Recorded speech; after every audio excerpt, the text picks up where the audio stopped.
What's happening around the world? And what's happening here at home? Good evening and welcome to Primetime News. I'm Sandaru Ferdinando. And I'm Mona Kamaratunga. Let's start off with a look at your headlines for tonight. Headlines on Newsfirst. Cabinet discusses judges' retirement age extension. Ministry of Justice asked to report on judges' retirement age proposal. No need for opposition leaders' approval to join the platform, says Mano Ganeshan. Did the SJB receive funds from criminal gangs? Negombo prison tragedy deepens as Tubu officers succumb to injuries. Will the Strait of Hormuz be blocked amid Middle East conflict? France.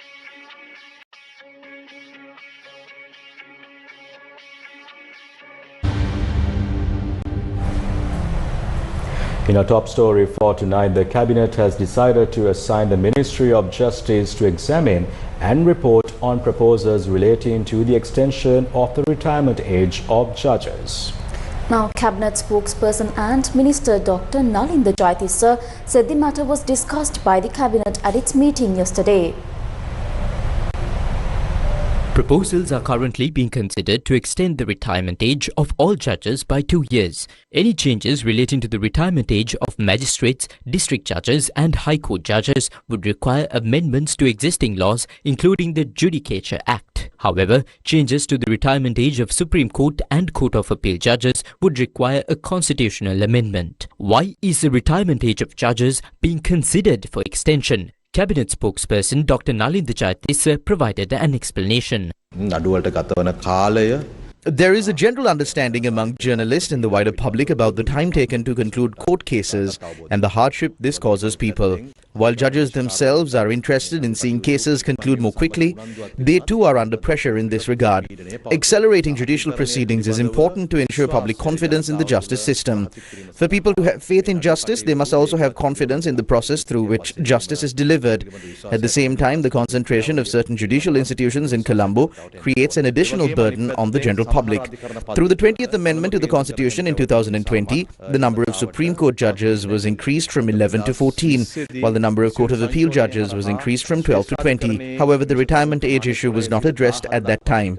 We're also witnessing a trend where professionals are leaving the country, while fewer professionals are entering these sectors. The life expectancy of our population has increased. Taking all these factors into account, we're attempting to recruit more judges across various levels of the judicial system. For example, we moved to recruit 50 magistrates, but only 33 applicants came forward. Even among those 33, we do not know how many will eventually join the judiciary as magistrates. Therefore, the government has paid close attention to all these factors. What are the next steps regarding this proposal? The Cabinet has entrusted the Ministry of Justice with the task of submitting a detailed report on this matter. The Cabinet will consider the reports and information submitted by the Ministry of Justice before deciding on the next course of action. A third of the opposition benches in Parliament, comprising 21 MPs, came together yesterday to function as a separate common platform. A majority of these 21 MPs entered Parliament after contesting in alliance with the Samagi Janabalawegaya. SJB Deputy General Secretary Mujibur Rahman stated today that the group had held discussions with opposition leader Sajith Premadasa before taking this step. However, speaking on behalf of the platform, MP Mano Ganeshan said there was no requirement to consult the opposition leader or seek his approval in order to function separately on a common platform.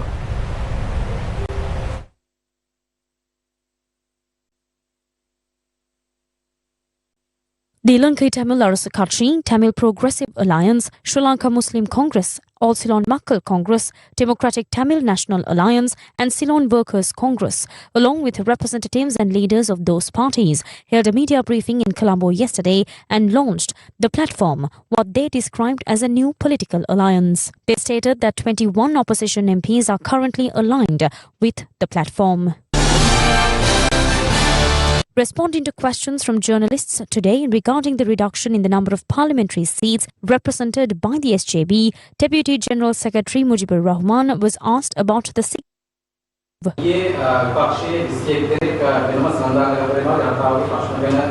කරන්න කියලා. ඇයි එහෙම වෙන්නේ හේතුව දැන් අපිට සමුදය බලවේගයේ නියම මතකතර හිටියා. ඒ සමුදය බලවේගයේ කිසි ඡන්දිල්ල ප්‍රාක්‍රිය. එතකොට මොකක්ද මේ වෙන්නේ? එතකොට විපක්ෂ නායකවරයාගේ වක්තීම නේද ඒ ජනතාව ප්‍රශ්න වලින් ඉදිරිපත් වෙන්නේ? විපක්ෂ නායකවරතුමා As far as I am aware, they have had discussions with the opposition leader. 3 political parties represented within our alliance are part of this initiative. Rauf Hakim, Rishad Badiuddin, as well as the political parties represented by Mano Ganesan and Digambaran are involved. In particular, Tamil-speaking communities continue to face numerous issues that have remained unresolved under successive governments over a long period of time. ජනතාව පෞගිය කාලේ පුරාම ආණ්ඩු ගණනාවක් තුල තවම විසඳ ගන්න බැරි වෙච්ච ප්‍රශ්න රාශියක් තිබෙනවා. ප්‍රශ්නයක මේ පක්ෂයේ මතවාදයන් සහ ජනතාව අනිවාර්යයෙන්ම ඒ විපක්ෂ එතුමාගේ මැදිහත් වීම පිළිබඳව එතුමන්ලට කිසිදු ආකාරයේ ප්‍රශ්නයක් වෙලත් නැහැ. ඒ ගැන එතුමන්ලා සෑහීමකට වෙලා ඉන්නවා.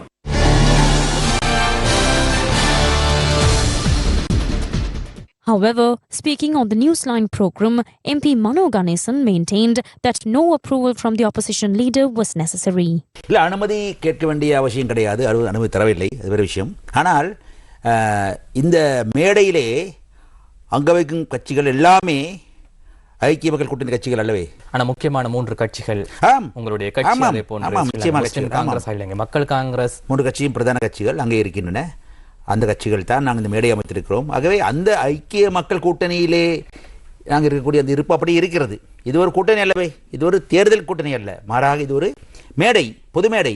எதிர்கால கூட்டணியாக மாறலாம், வாய்ப்பு இருக்கிறது, பிரச்சனை இல்லை. 21 பாராளுமன்ற உறுப்பினர்கள் ஒன்றிணைந்து ஒரு புதிய மேடை உருவாக்குறீர்கள். சஜித் பிரேமதாச மீது இன்னும் நம்பிக்கை இல்லையா?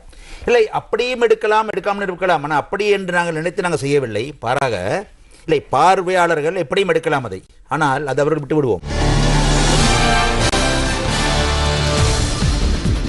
The matter was also raised during the cabinet media briefing. පාර්ලිමේන්තුවේ සජිත් ප්‍රේමදාස මහතාගේ නායකත්වයෙන් විපක්ෂයක් ඉන්නවා. ඊට අමතරව ඒකාබද්ධ විපක්ෂයක් කියලා තවත් කණ්ඩායමක් ඉන්නවා. ඊයේ දිනේදී දෙමළ මුස්ලිම් ජනතාවගේ ගැටලු විසඳීම සඳහා ඒකාබද්ධ සන්ධානයක් කියලා අලුත් සන්ධානයක් පටන් ගන්නවා. ඊයේ දිනේදී එම මාධ්‍ය හමුවේදී රවුෆ් හකීම් මහතා සඳහන් කරනවා මේක ආණ්ඩු විරෝධී සන්ධානයක්වත් නැත්නම් විපක්ෂයට පක්ෂව සන්ධානයක්වත් නෙමෙයි කියලා. එහෙමනම් මේකේ පිටිපස්සේ ඉන්න මහ මොලකරු ආණ්ඩුවද? කොමුණත් ප්‍රශ්නේ පළවෙනි කොටස අහන්න ඕන මගේ නෙමෙයි මම හිතන්නේ විපක්ෂ නායකතුමාගෙන්. In any event, the first part of that question should not be directed at me. I think it should be asked of the opposition leader. If there was some division within our government involving the president, the prime minister, or the government itself, then it would be reasonable to ask us. But when the opposition is holding separate press conferences under different names, there is little point in asking me about it. Keeping the opposition united is the responsibility of the opposition leader. Whether more groups have broken away because they are unable to work with him, we do not know. We will leave that matter to them. තව කරනවද කියලා අපි දන්නේ නැහැ. එක අපි ඒක එතුමාලට තියමු. What has happened to the opposition? This is the analysis of Chamira Pereira, convener of the Left Centre. There is a local saying that describes what happened to the SJB. It has scattered in all directions. Just yesterday, we saw a group that contested elections from the Samagi Jana Balavagia. There are many political parties and parliamentary representatives who work for and speak about rights and identity who have stepped out. What this shows is that the legitimacy of the opposition's leadership, its political and moral authority, has collapsed. It is very clear that there is no longer any trust in it. Those who left yesterday know that if they continue to do politics with them or stand with them, be it the SLPP, Sajid Premadasa's SJB, or the joint opposition, at the end of the day, they are all the same family. If you be able to do politics on this soil again. Regarding the current mainstream opposition, how did they receive so much money? How were the various projects carried out over the past period? There were buses provided, smart classrooms given, and many other things. There is no issue with doing charity, but the question is, where did the money for this come from? Who sponsored these? Because there has been an explosion regarding this right now. People are raising this issue. It has erupted, starting with Charita Besingha. If such a massive amount of money has been earned by taking money from the likes of Harakata, racketeers and drug traffickers, and by working as brokers for them, where has this money been given? Kudu Javaram Karvek කප්පන් අරගෙන උන්ගේ තරව්කාරයෝ විදියට වැඩ කරලා මේසා විශාල මුදලක් හොයාගෙන තියෙනවා නම් මේ මුදල් කොහාටද දීලා තියෙන්නේ?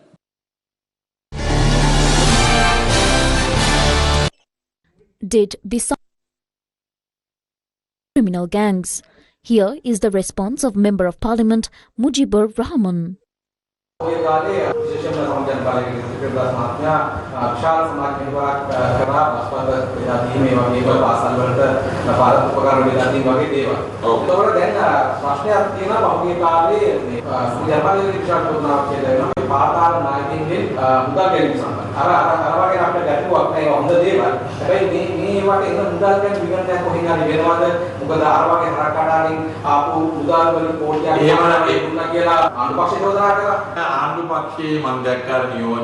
I saw a deputy minister of the ruling party making such a statement. It was the deputy minister of mass media who said this in parliament. He said that while hiding behind parliamentary privileges.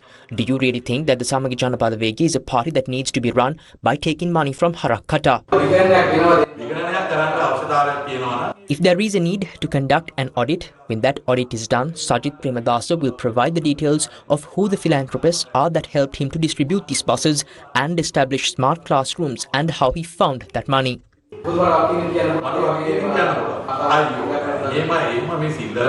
I can state with responsibility, Sajid Premadasa and the Samagi Jana Balawegi are not political factions who do such petty things. Honestly, I am disappointed that a journalist like you would ask a question like this.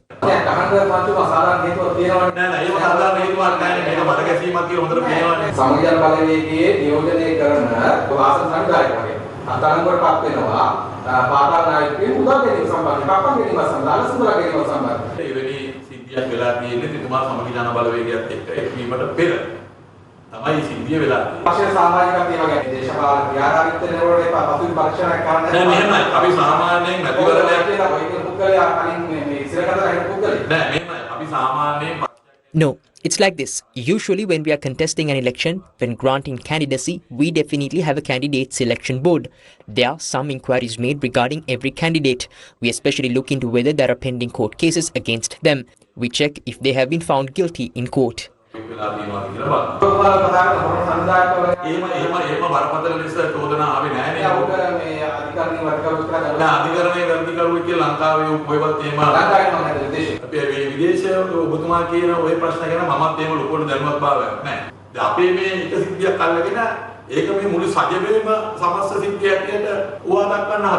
තොර ආචාර උපාධියක් තියෙනවා ඡන්දේ ඉඳලා දැන් ආචාර උපාධියක් ඇයට නැහැ. යාව හරිනම් മന്ത്രി කමෙන් උත් අයින් කරන්න ඕනේ පක්ෂේ. ඔබතුමාත් අහන්නේ නැහැ. මගේ නෑ. ඔව් ඔබතුමා මේ නලින් දැක්කස මැතිතුමාගෙන් ඊළඟ ප්‍රෙස් කොන්ෆරන්ස් එකේ කියලා අහන්න ඕනේ. මම මේ කියන ටික එතුමාගෙන් අහන්න.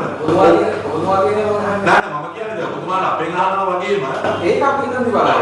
හැබැයි මම දකින්නේ ඔබතුමාලා ඉතින් අහනවා. සමගි යනවාලේ ප්‍රෙස් එකට ඇවිල්ලා ආන්නේ ගන්න ඕනේ වහන්නේ. නෑ නෑ මම මතක් කරේ ඔබතුමා විතර පාඩම් දේශපාලනිකව යා කොහොමද ගොංකතා නෙමෙයි. දැන් මම නම් ටිකක් කිව්වනේ. අන්න ඒ නම් ටික සම්බන්ධව මේ ආණ්ඩුව ගන්න ගත්තා වූ ක්‍රියාමාර්ග ගැන ප්‍රශ්න කරන්නේ. දැන් අපි අහන්න ඕන ප්‍රශ්න ආණ්ඩුව අද පැනවල දාන්න. සමජාල වලගේ ප්‍රශ්නෙන් ඇවිල්ලා ආණ්ඩුවෙන් අහන්න ඕනේ වහන්නේ. ඒකයි. The death toll from the violent clash at Negombo prison has risen further, with 2 more prison officers who had been receiving treatment at the National Hospital succumbing to their injuries. The deceased officers, aged 25 and 39, had been fighting for their lives for nearly a week following the deadly confrontation inside the prison. With their deaths, the number of prison officers killed in the incident has increased to 10, with the number of inmates who lost their lives standing at 21, bringing the overall death toll to 31. The latest victims have been identified as prison special tactical unit officers Sandika Lashan Gunawardhana and Madhusara Ranavira. 25-year-old Madhusara Ranavira was a resident of Navanagare in Lunugambihira. මගේ පුතා යද්දි මට කිව්වා මේ මම මෙහෙම යනවා අම්මට කෝල් ගන්න නම් බැරි වෙයි කියලා. මම කිව්වා පුතේ සුබ ගමන් පුතා අඩියක් පස්සට තියාගන්න. ආවම අපුසලින් මට කෝල් එකක් ගන්න කියලා මම කිව්වා. ඌට පුතාට කෝල් ගන්න කොහොමද බැරි වුණා. අනේ අම්මේ මහත්තයෝ දැන් මේ වගේ දරුවා තමයි මට ඕනේ. 39-year-old Sandika Lashan Gunawardhana, a resident of Palagahagodella in Ambalanthota, also succumbed to the severe injuries he sustained during the incident.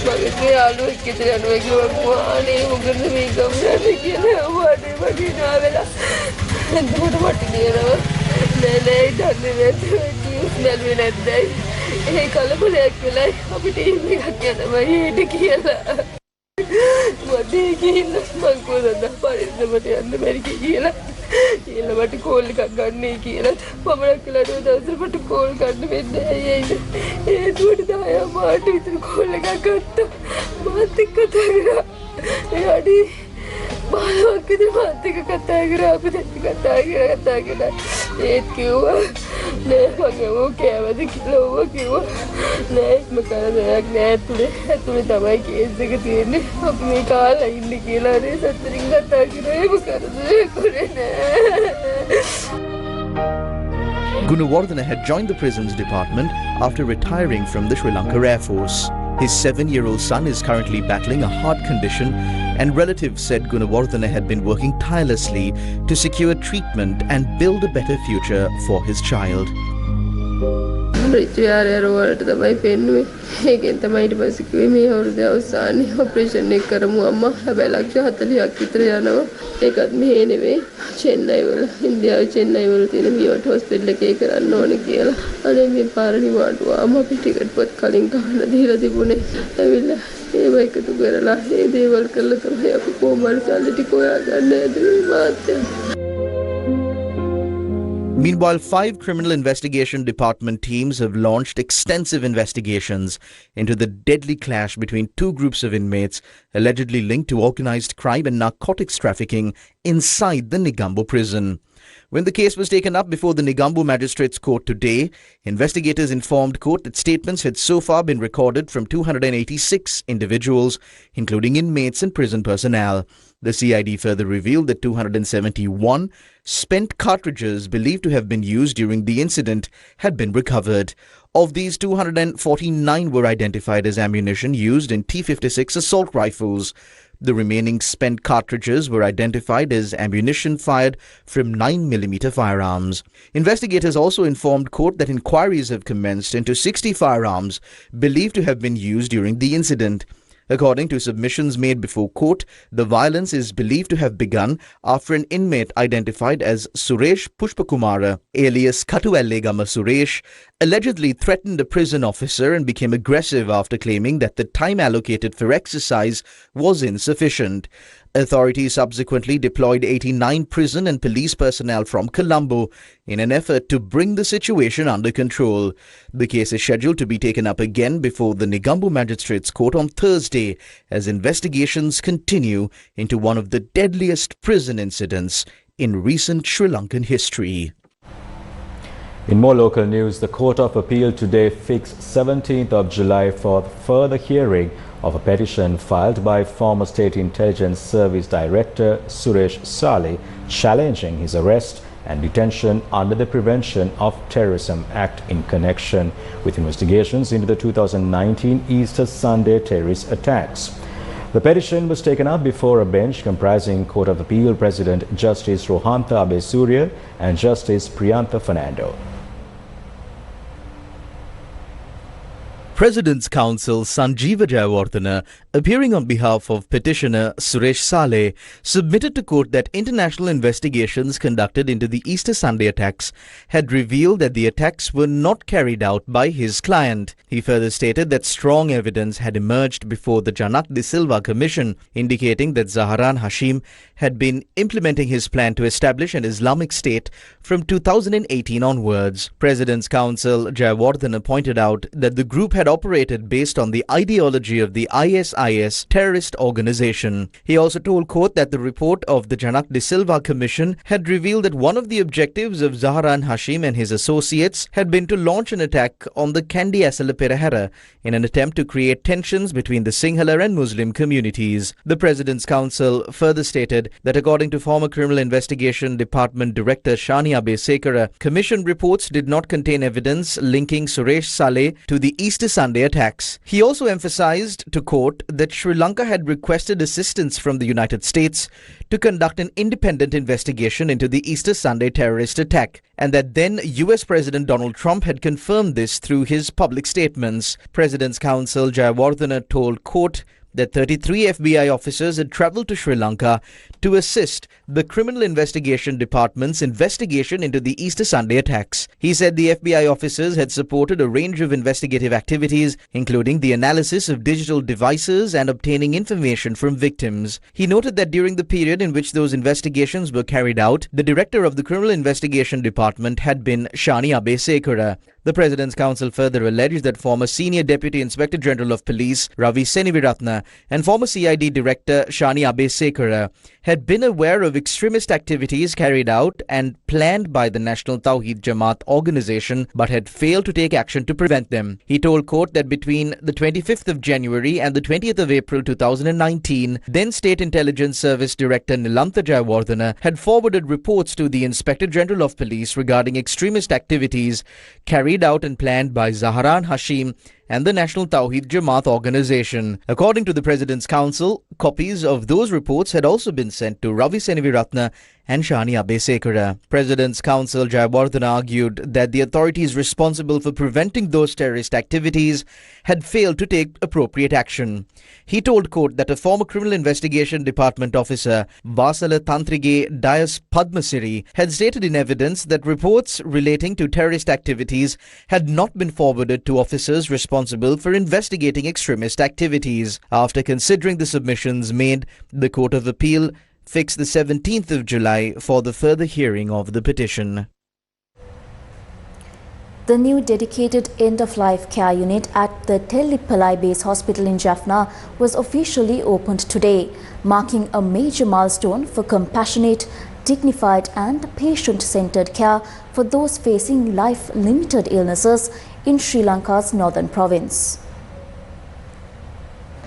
The Aravanai Palliative Care Facility was officially opened today at the Tellipalai Base Hospital in Jaffna. Australian High Commissioner to Sri Lanka, Matthew Duckworth, attended the inauguration as the chief guest and officially opened the facility. The facility was established with financial assistance from Australia's Bridge for Humanity initiative. Minister of Fisheries and Aquatic Resources Ramalingam Chandrasekhar, members of Parliament, hospital staff, community representatives and several other dignitaries were also present at the opening ceremony. This project that we celebrate today showcases what is possible through the people-to-people links that we have between Sri Lanka and here in Sri Lanka's northern province and Australia. But it's also these people-to-people links that are the foundation of Australia and Sri Lanka's that showcase the value of these links and really bring home the benefit of these connections to the people who live in Sri Lanka as well. So I'm really excited by the prospect that this project suggests of further tapping into the vast network of diaspora communities in Australia and the personal linkages they have with Sri Lanka. I've heard the appeal for thinking about how Australia can do more to the well-being and development of their homeland here in Sri Lanka.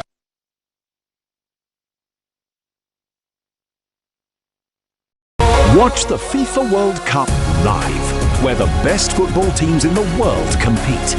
Live matches, Rewind TV, highlights, reels. Watch it all for free. Download the Pure mobile app now. Join us on 16th July at AHRP. Marks 25 years of shaping the future of work and organizations in Sri Lanka. As we celebrate this milestone at Cinema Life City of Dreams, we honor a legacy of leadership while looking ahead to the next chapter of the HR profession in Sri Lanka. Watch the FIFA World Cup live, where the best football teams in the world compete. Live matches, Rewind TV, highlights, reels. Watch it all for free. Download the Pure mobile app now. Tensions in the Gulf have escalated after US President Donald Trump announced a controversial plan to charge vessels using the Strait of Hormuz and reinstate a blockade on Iranian ports, a move that has drawn opposition from Iran and concern from major economies, including Japan and China.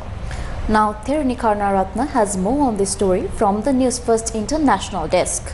Theruni? Thank you very much, Anilka and Sandro. Well, a fresh geopolitical confrontation is now unfolding around one of the world's most critical shipping routes. And this is after US President Donald Trump announced a proposed 20% charge on cargo passing through the Strait of Hormuz and the reimposition of a naval blockade on Iranian ports, prompting sharp reactions from Iran, Japan and China amid fears of renewed instability in the Gulf region. Let's take a look. US President Donald Trump said yesterday that the United States will serve as the guardian of the Strait of Hormuz and be reimbursed at a 20% rate on all cargo shipped through the crucial waterway. In a social media post, Trump also said that the United States is reinstating its naval blockade of Iranian ports weeks after it had been lifted as disruptions to commercial traffic through the strait, a crucial shipping route for oil, natural gas and other commodities, continued amid the Middle East conflict.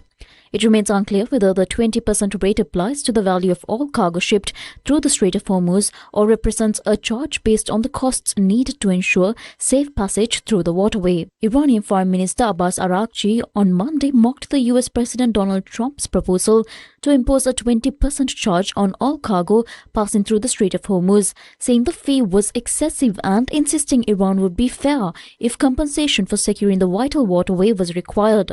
In a social media post, Araghchi said Trump was absolutely right that those providing safe passage for commercial vessels through the strategic shipping lane should be compensated. However, he argued that Iran, not the United States, had long served as the waterway's protector. Japan's Trade Minister Akazawa Roishi says charging a mandatory fee for passage through the Strait of Hormuz has no legal grounds.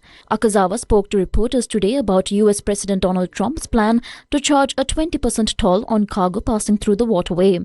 He said that the International Maritime Organization states that the Strait of Hormuz is a waterway used for global navigation and neither the United States nor Iran have legal grounds to introduce a mandatory toll. The trade minister added that Japan strongly hopes free and safe passage will quickly resume in the Strait of Hormuz.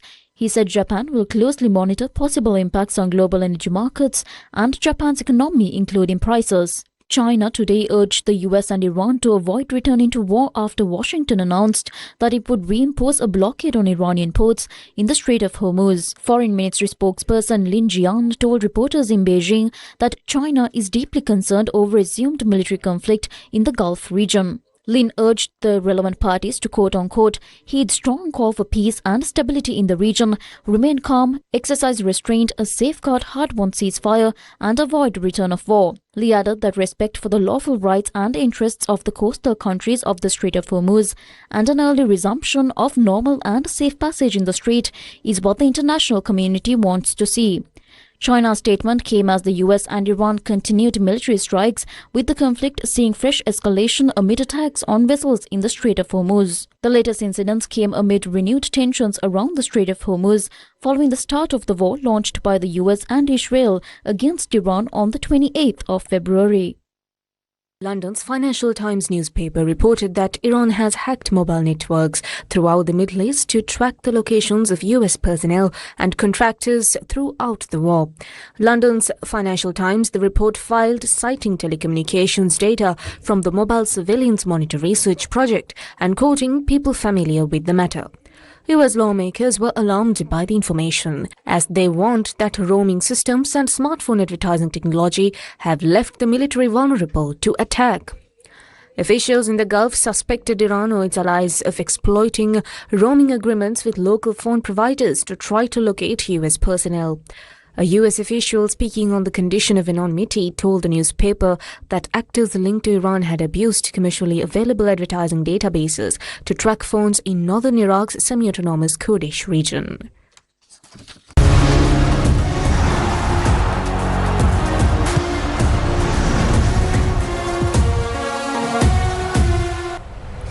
Now on to your sports news. The route to World Cup glory narrows to 4 and the battle for a place in the 2026 FIFA World Cup final begins in earnest as football giants France and Spain prepare to collide in a blockbuster semi-final showdown that promises drama, skill and unforgettable moments. Viara Virakone has more details. Yes, the first finalist of the 2026 FIFA World Cup will be decided within hours as former champions France and Spain prepare to square off in a blockbuster semi-final encounter that promises world-class football, star power and high drama. The highly anticipated showdown scheduled to kick off tomorrow early morning Sri Lanka time at the Dallas Stadium in the United States will see two of the sport's most successful nations battle for a place in the biggest match in world football. Now both teams enter with rich World Cup pedigree. France lifted football's most coveted trophy in 1998 and again in 2018, while Spain etched its name into football history by winning the FIFA World Cup in 2010. France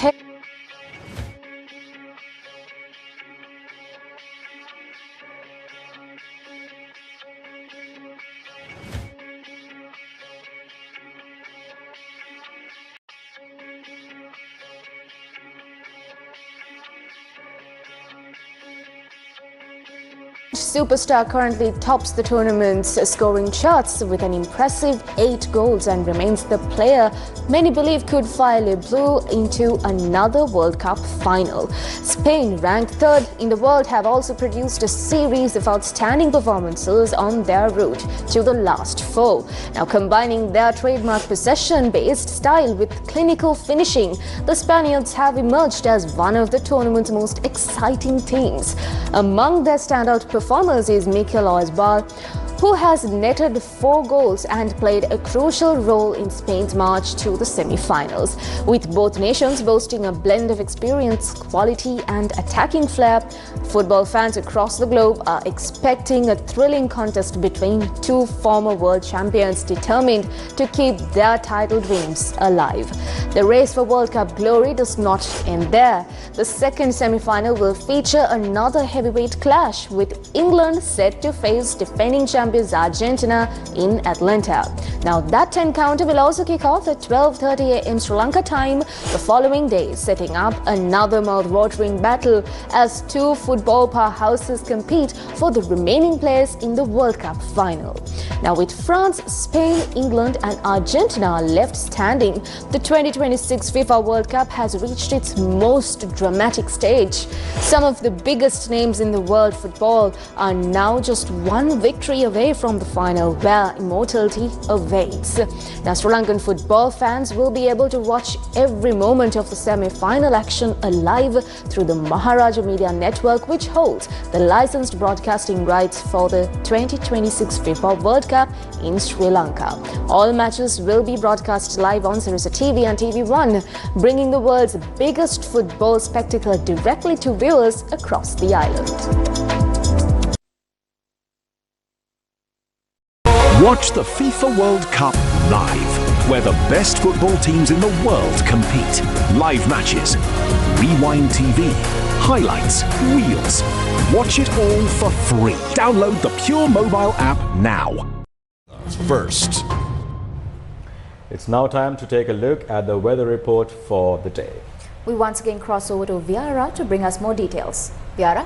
Yes, thank you, Anilka and Sandaru. Now, the Department of Meteorology issued an advisory today regarding strong winds and rough seas. The department informs that the wind speed in the sea areas of the coast extending from Matara to Pothuwil via Hambantota and Chilau to Trincomalee via Putlam and Kankasanthure may increase up to 50 to 60 kilometers per hour at times. Now, the weather forecast also mentions that these sea areas may be rough at times.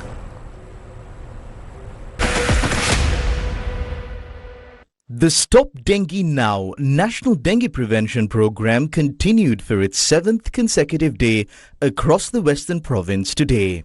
organized by the Maharaja Media Network, led by Newsfirst, in collaboration with the Ministry of Health and Mass Media. The program is being conducted across the districts of Colombo, Gampaha and Kaluthara. The team operating in the Colombo district visited Mattakole today, where awareness programs were conducted to educate residents on the importance of maintaining clean surroundings. Meanwhile, the Gampaha district team carried out awareness activities in the Negombo area. Another team attached to the Stop Dengue Now National Dengue Prevention Program conducted awareness campaigns in Panadura in the Kaluthara district.